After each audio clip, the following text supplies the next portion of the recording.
Iran के back to back हमलों से घबराए ट्रंप। बसरा के पास तेल टैंकर को बनाया निशाना। ईरान ने अमेरिका के सामने रख दी 3 बड़ी शर्तें। क्या घुटनों पर आएगी ट्रंप सरकार? नमस्कार, मैं आकांक्षा और आप देख रहे हैं 4 PM न्यूज नेटवर्क। दोस्तों, पश्चिम एशिया में चल रही जंग अब और भी ज्यादा खतरनाक मोड़ पर पहुंचती जा रही है। अमेरिका, इजराइल और ईरान के बीच जारी युद्ध का आज 13वां दिन है और हालात शांत होने की बजाय और भी ज्यादा गंभीर होते नजर आ रहे हैं। मिसाइल, ड्रोन और समुद्री हमलों की इस जंग में अब तेल टैंकर और ऊर्जा ठिकाने भी निशाने पर आ गए हैं। इसी बीच इराक के बसरा के पास हुए एक बड़े हमले ने इस युद्ध को और भी ज्यादा आक्रामक बना दिया है। आपको बता दें, एक तरफ अमेरिका युद्ध खत्म करने की गुहार लगा रहा है, तो वहीं दूसरी तरफ ईरान ने अमेरिका के सामने 3 बड़ी शर्तें रख दी हैं। ईरान ने साफ कह दिया है कि अगर युद्ध रुकवाना है तो पहले इन शर्तों को मानिए, नहीं तो जंग खत्म होने का सपना भूल जाइए। इसी बीच खबर निकलकर सामने आई कि बहरीन इंटरनेशनल एयरपोर्ट के पास ईरान का हमला, तेल टैंकों में लगी भीषण आग। वहीं दूसरी हेडलाइन देखिए, जिसमें लिखा है कि ईरानी ने बसरा के पास अमेरिकी तेल टैंक पर किया हमला।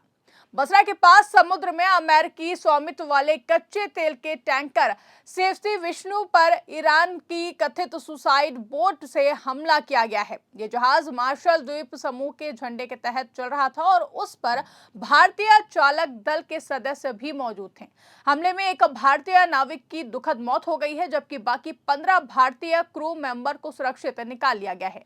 इस घटना ने ये साफ कर दिया है कि अब ये युद्ध सिर्फ सैन्य ठिकानों तक सीमित नहीं रहा है, बल्कि अंतर्राष्ट्रीय समुद्री व्यापार भी इसकी चपेट में आ चुका है।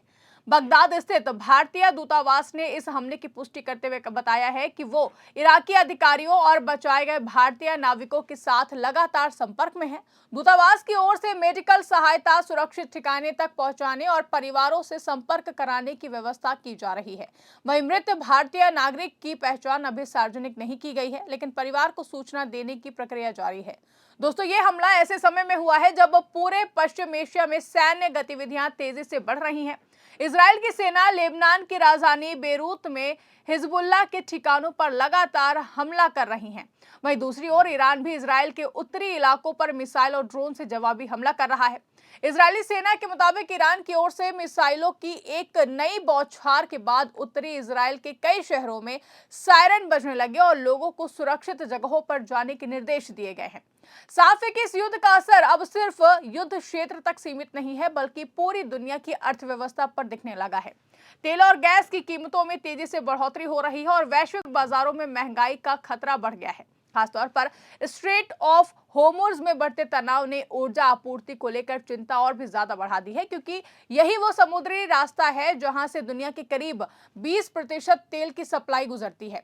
इसी बीच ओमान के दक्षिणी शहर सलालाह के पोर्ट पर भी हमला हुआ है। यहां तेल स्टोरेज टैंकों को ड्रोन से निशाना बनाया गया है। इस हमले के बाद ओमान के सुल्तान हैथम बिन तारिक अल सईद ने तुरंत ईरान के राष्ट्रपति मसूद पेजेश्कियान से फोन पर बात की है। आज सत्ता की आंखों में आंख डालकर पत्रकारिता करना मुश्किल हो गया है। हम पर मुकदमों से लेकर चैनल को बंद करने का दबाव बनाया जा रहा है। मुश्किल दौर है, लेकिन हम हार नहीं मानेंगे। इसीलिए 4 PM को ज्यादा से ज्यादा ज्वाइन करें और स्वतंत्र पत्रकारिता को जिंदा रखने के लिए जितना हो सके हमारा आर्थिक सहयोग करें। उम्मीद है कि आपके सपोर्ट से ये जंग भी हम जीत जाएंगे। माना जा रहा है कि ओमान इस संकट को शांत कराने की कोशिश में मध्यस्थ की भूमिका निभा सकता है।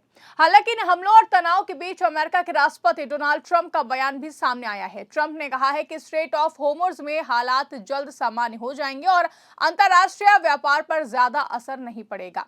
लेकिन विशेषज्ञों का मानना है कि मौजूदा हालात को देखते हुए ट्रंप का यह दावा ज्यादा भरोसेमंद नहीं लगता है। दरअसल इस युद्ध के बीच पहली बार ईरान ने खुलकर बताया है कि वो किन शर्तों पर अमेरिका और इजराइल के साथ युद्ध खत्म करने को तैयार होगा।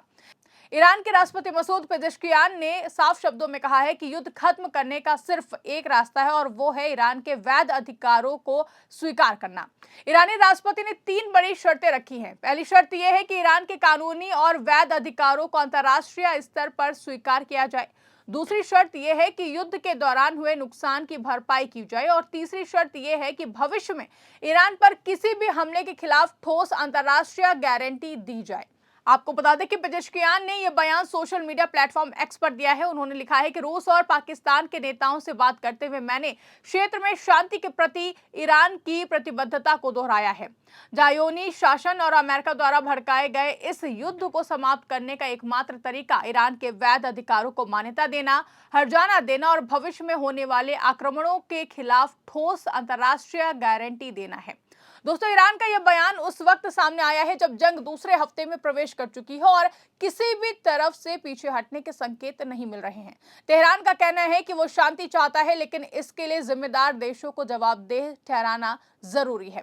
आपको बता दें कि इस पूरे संघर्ष की शुरुआत 28 फरवरी को हुई थी, जब अमेरिका और इजराइल ने मिलकर ईरान के खिलाफ एक संयुक्त एहतियाती हमला किया था। इसके जवाब में ईरान ने इजराइल के कई शहरों पर ड्रोन और मिसाइल हमले किए। इसके अलावा जॉर्डन, इराक और खाड़ी के देशों में मौजूद अमेरिकी सैन्य ठिकानों को भी निशाना बनाया गया। अब ये जंग जमीन, हवा और समुद्र तीनों मोर्चों पर फैल चुकी है। खासतौर पर समुद्र में बढ़ते हमले दुनिया के लिए बड़ी चिंता बन गए हैं। तेल टैंकरों पर हमले और समुद्री रास्तों में माइन बिछाए जाने की खबरों ने वैश्विक ऊर्जा बाजार को हिलाकर रख दिया है। विशेषज्ञों का मानना है कि अगर स्ट्रेट ऑफ हॉर्मुज़ में तनाव इसी तरह बढ़ता रहा तो दुनिया भर में तेल की कीमतों में बड़ी उछाल आ सकती है। इससे सिर्फ पश्चिम एशिया ही नहीं बल्कि एशिया, यूरोप और अमेरिका की अर्थव्यवस्था भी प्रभावित होगी। भारत जैसे देशों के लिए भी ये स्थिति चिंताजनक है, क्योंकि भारत अपनी ऊर्जा जरूरतों का बड़ा हिस्सा इसी क्षेत्र से आयात करता है। अगर तेल की कीमतें तेजी से बढ़ती हैं तो इसका सीधा असर पेट्रोल, डीजल और गैस की कीमतों पर पड़ेगा और महंगाई बढ़ सकती है। इसी वजह से दुनिया के कई देश इस जंग को रोकने के लिए कूटनीतिक कोशिशें कर रहे हैं। रूस, पाकिस्तान और ओमान जैसे देश मध्यस्थता की भूमिका निभाने की कोशिश कर रहे हैं, लेकिन अभी तक कोई भी ठोस समाधान सामने नहीं आया है। दूसरी ओर अमेरिका और इजराइल का कहना है कि वो ईरान के मिसाइल और परमाणु कार्यक्रम को लेकर चिंतित हैं और इसी वजह से उन्होंने सैन्य कार्रवाई की, जब तक ईरान का दावा है कि उसने सिर्फ आत्मरक्षा में जवाबी हमला किया है। अब सबसे बड़ा सवाल यही है कि क्या अमेरिका ईरान की शर्तें मानने को तैयार होगा? अगर अमेरिका और उसके सहयोगी इन शर्तों को स्वीकार करते हैं तो संभव है कि युद्ध समाप्त हो जाए, लेकिन अगर ऐसा नहीं हुआ तो ये संघर्ष और भी ज्यादा लंबा खिंच सकता है। वहीं विशेषज्ञों का मानना है कि फिलहाल किसी भी पक्ष के झुकने की संभावना कम है। दोनों पक्ष अपनी ताकत दिखाने में लगे हुए हैं और इस शक्ति प्रदर्शन के बीच आम लोगों और वैश्विक अर्थव्यवस्था को भारी कीमत चुकानी पड़ सकती है। बसरा के पास तेल टैंकर पर हुआ हमला इसी बात का संकेत है कि जंग अब खतरनाक दिशा में बढ़ रही है। अगर समुद्री रास्तों पर इसी तरह हमले होते रहे तो दुनिया के लिए ऊर्जा संकट पैदा हो सकता है। कुल मिलाकर पश्चिम एशिया की ये जंग अब सिर्फ क्षेत्रीय संघर्ष नहीं रही है, बल्कि वैश्विक संकट का रूप लेती नजर आ रही है। एक तरफ मिसाइल और ड्रोन हमले हैं तो वहीं दूसरी तरफ तेल टैंकर और ऊर्जा ठिकाने निशाने पर हैं। ऐसे में दुनिया की नजर अब इस बात पर टिकी है कि क्या अमेरिका और उसके सहयोगी ईरान की शर्तों पर विचार करेंगे या फिर ये युद्ध और भी ज्यादा भयानक रूप ले लेगा। और सबसे बड़ा सवाल अभी भी वही है कि क्या ईरान के लगातार हमलों और दबाव के बाद अमेरिका घुटनों पर आएगा या फिर ये जंग और भी ज्यादा लंबी और खतरनाक होने वाली है। आपको क्या लगता है? कमेंट करके अपनी राय हमें जरूर बताइएगा। फिलहाल के लिए इस खबर में बस इतना ही। अगर वीडियो पसंद आई हो तो वीडियो को ज्यादा से ज्यादा लाइक और शेयर करना ना भूलें। चैनल पर नए हैं तो चैनल को सब्सक्राइब जरूर कर लें और देखते रहिए 4 PM न्यूज नेटवर्क।